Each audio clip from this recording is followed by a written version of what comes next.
The distance between two planes, अगर आपने दो प्लेन्स के दरमियान डिस्टेंस निकालना है तो वो आप लोग कैसे निकालेंगे? अगर आपको देखें, लेट्स सपोज के दो प्लेन्स गिवन है, the planes x plus 2y minus 2z equals to 3 and 2x plus 4y minus 4z equals to 7। अब इन दोनों प्लेन्स के दरमियान हमने डिस्टेंस निकालना है। तो अब दो प्लेन्स के दरमियान डिस्टेंस निकालने के लिए पहले आप ये चेक करेंगे कि ये प्लेन्स पैरेलल हैं कि नहीं है। अब देखिए, the planes x plus 2y minus 2z equals to 3 and 2x plus 4y minus 4z equals to 7 are parallel. अब मैंने आपको बताया था कि दो प्लेन्स आपके पास कब पैरेलल हो सकते हैं। दो प्लेन्स आपके पास तब पैरेलल होंगे जब आप उनके नॉर्मल वेक्टर्स फाइंड आउट करेंगे, और अगर वो नॉर्मल वेक्टर्स आप लोगों के पास क्या होंगे, एक दूसरे का स्केलर मल्टीपल होंगे, तो देन आपके पास जो प्लेन्स होंगे वो पैरेलल होंगे। अब देखिए, इनके नॉर्मल्स जो होंगे, यहाँ से x का कोफिशिएंट 1, y का कोफिशिएंट 2 और z का कोफिशिएंट -2। तो this is normal to first plane, this one, and 2 4 -4 is normal to the second plane. अब देखिए, since both these are the scalar multiples of each other, अगर मैं इसको n1 लेती हूँ, इसको n2 लेती हूँ, तो n1 equals to 2 n2 equals to 2 n1 हो जाएगा। यानी कि n1 को मैं 2 से मल्टीप्लाई करूंगी तो मेरे पास n2 आ जाएगा।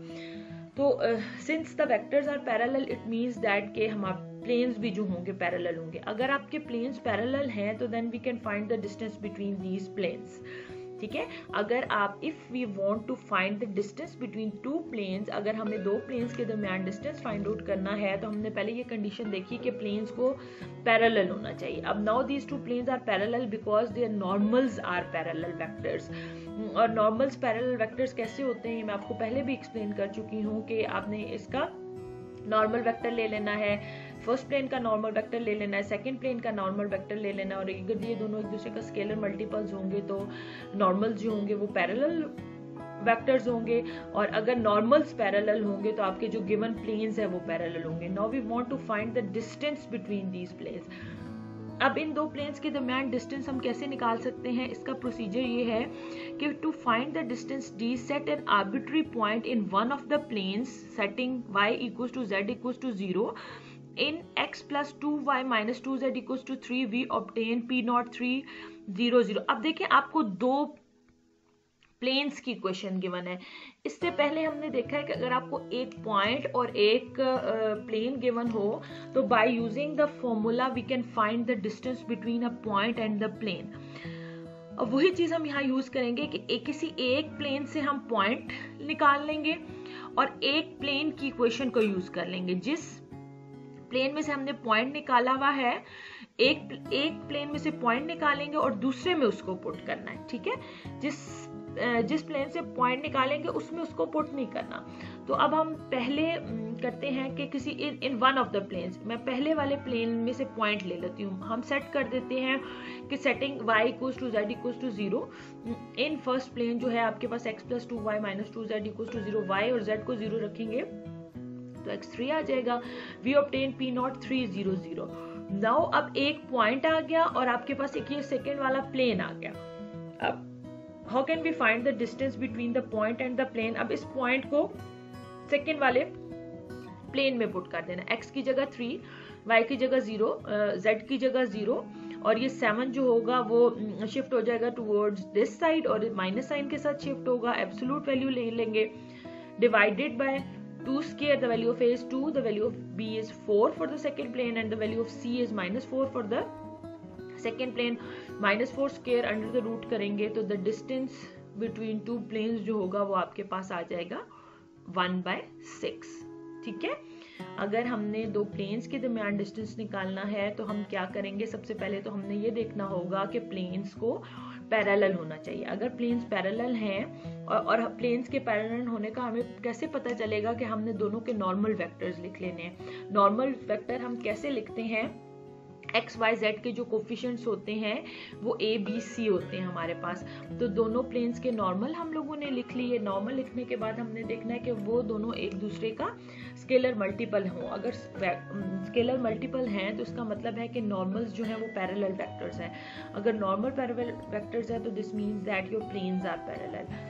अगर प्लेन्स पैरेलल हैं तो then distance between two planes find out करने का प्रोसीजर क्या है कि हमने दोनों प्लेन्स में से किसी एक प्लेन में से पॉइंट ले लेना है, ठीक है, बाय setting y equals to z equals to 0। पहले वाले प्लेन में से हमें पॉइंट मिल जाएगा और उस पॉइंट को हमने सेकंड वाली प्लेन की इक्वेशन में रिप्लेस करके we can find the distance between two given planes.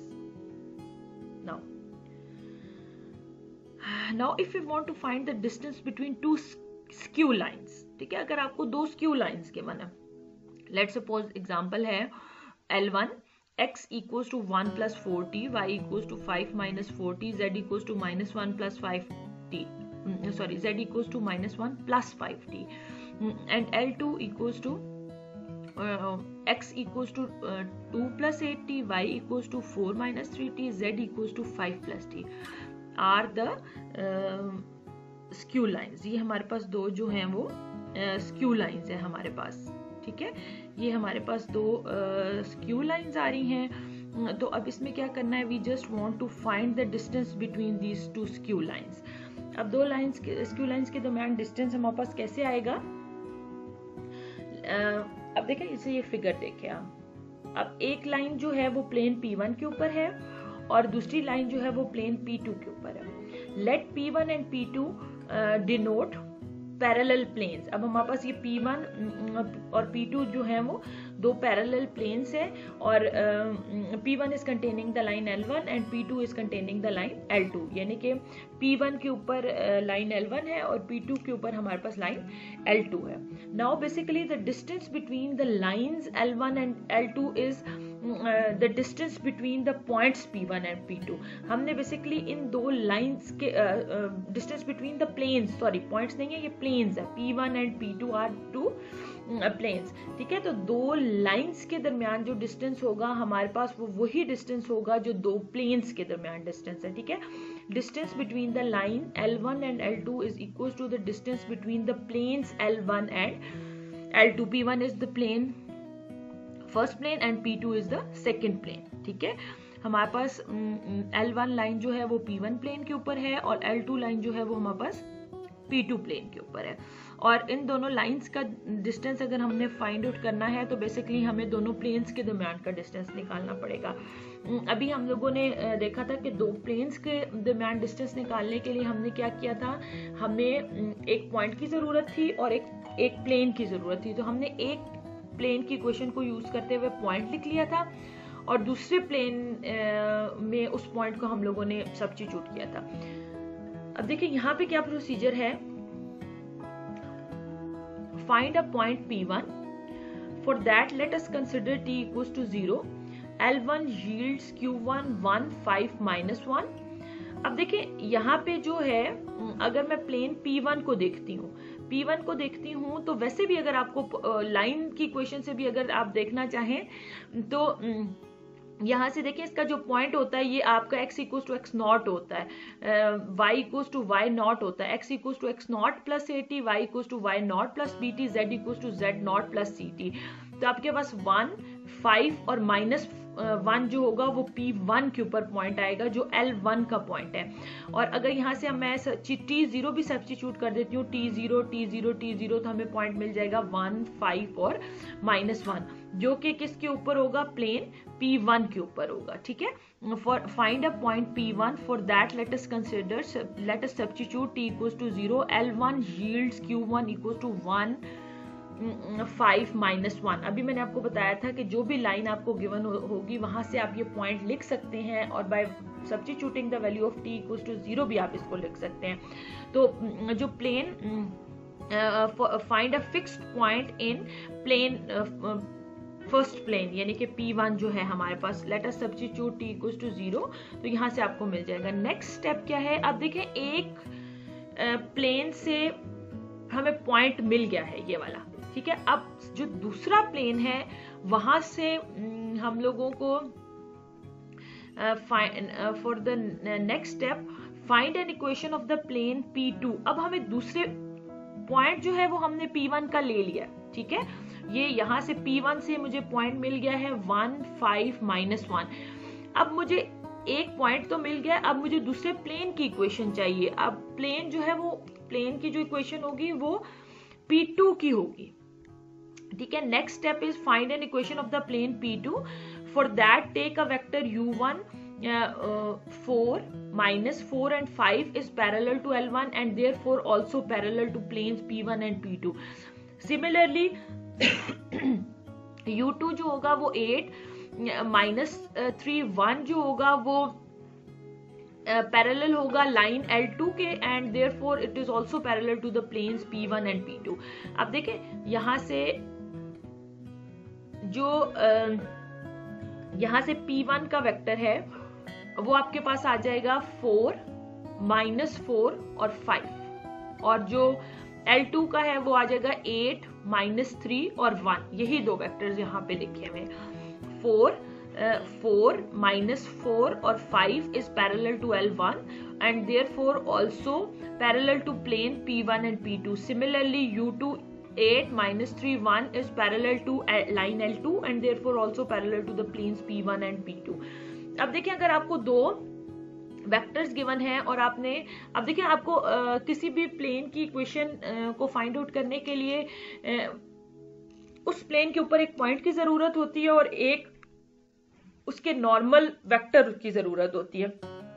तो मैंने आपको पहले भी बताया था कि अगर आपके पास U1 और U2 दो वेक्टर्स गिवन हो और आपने उसका नॉर्मल वेक्टर निकालना हो तो आप उन दोनों का क्रॉस प्रोडक्ट लेते हैं। तो ये normal vector n equals to U1 cross U2 आ जाएगा IJK 4 -4 5 8 -3 1। आप इसको सॉल्व करेंगे तो 11i plus 36j plus 20k ये आपके पास एक नॉर्मल वेक्टर आ जाएगा। Is normal to both P1 and P2 using it and the point. अब देखिए हमने प्लेन P2 की इक्वेशन फाइंड आउट करनी है। For finding the equation of plane P2 आपको हमने लेक्चर 5 में जो किया था, हमने प्लेन की इक्वेशन जब फाइंड आउट की थी तो हमें for finding the equation of the plane हमें प्लेन के ऊपर लाई करते हुए एक पॉइंट की जरूरत होती है और उसके एक नॉर्मल वेक्टर की जरूरत होती है। तो पॉइंट तो जो है आपके पास P2 प्लेन के ऊपर मैंने आपको बताया था कि जो पॉइंट है वो 2 4 और 5 है। यहां से हम देख लेते हैं, देखिए 2 4 और 5 P2 के ऊपर जो पॉइंट लाई कर रहा है बस सब्स्टिट्यूटिंग t इक्वल्स टू 0 हम ये पॉइंट लिख सकते हैं। अब हमें P2 प्लेन की इक्वेशन चाहिए, इस प्लेन की इक्वेशन चाहिए। इस for finding the equation of this plane मुझे इस प्लेन के ऊपर एक पॉइंट की जरूरत है और इस प्लेन के ऊपर नॉर्मल वेक्टर की जरूरत है। पॉइंट भी मेरे पास आ गया 2 4 5 और नॉर्मल वेक्टर भी हमने फाइंड आउट कर लिया U1 क्रॉस U2 करके, ठीक है। तो नॉर्मल वेक्टर जो मेरे पास आया था वो था 11i plus 36j plus 20k, ठीक है। और अब यहाँ पे हमारे पास जो इक्वेशन ऑफ प्लेन P2 मैंने लिखनी है वो है 11x माइनस एक्स नॉट, ये आपके पास होती है a x minus x not plus b y minus y not plus c z minus z not equals to 0। The value of x not यहाँ पे 2 ले लेंगे, y नॉट को 4 ले लेंगे, z नॉट को 5 ले लेंगे और ये a जो है वो आपके पास 11 आ जाएगा, b जो है वो 36 आ जाएगा, c 20 आ जाएगा। आफ्टर कैलकुलेशंस हम देखेंगे कि ये आपके पास 11x plus 36y plus 20z equals to 266 आ जाएगी। नाउ आपने पहले प्लेन से पॉइंट लिखा था और वो जो P1 का जो पॉइंट था वो आपके पास था 1 5 और -1 एंड दिस प्लेन, और प्लेन जो था वो आपके पास क्या था, ये प्लेन आपके पास आ गया 11x plus 36y plus 20z minus 66। तो आपने इस प्लेन के अंदर ये वाला पॉइंट पुट करना है, x की जगह 1, y की जगह 5, z की जगह -1 और इसकी एब्सोल्यूट वैल्यू लेनी है under the root 11 square plus 36 square plus 20 square. तो ये आ जाएगा 95 divided by square root of 181.7। देखिए इसमें हम लोगों ने क्या किया है कि if we want to find the distance between two skew lines, दो स्क्यू लाइंस के दरमियान डिस्टेंस वही होगा जो हमारे पास दो प्लेन्स P1 P2 के दरमियान डिस्टेंस होगा। अब हमने बेसिकली क्या किया है कि P1 से एक पॉइंट लिख लिया है और P2 की हमें इक्वेशन चाहिए। For finding the equation of P2 हमें एक पॉइंट की जरूरत थी और उसके एक नॉर्मल वेक्टर की जरूरत थी। तो पॉइंट तो इजीली आ गया था और जो नॉर्मल वेक्टर था वो हमें दोनों लाइंस का U1 और U2 गिवन था। तो हम क्या करेंगे, जब हम उनका क्रॉस प्रोडक्ट ले लेंगे तो हमें नॉर्मल वेक्टर मिल जाएगा P2 का। तो एक नॉर्मल वेक्टर भी मिल गया और आपको पॉइंट भी मिल गया। तो नॉर्मल वेक्टर और पॉइंट अगर हमें गिवन हो तो we can write the equation of plane, जो हमने लिख ली 11x + 36y + 20z = 66। अब आपको इक्वेशन P2 प्लेन की इक्वेशन मिल गई है और P1 प्लेन का पॉइंट मिल गया। तो इसी तरह हम find distance between point and the plane निकाल सकते हैं और उसकी वैल्यू हमारे पास ये वाली आ गई है।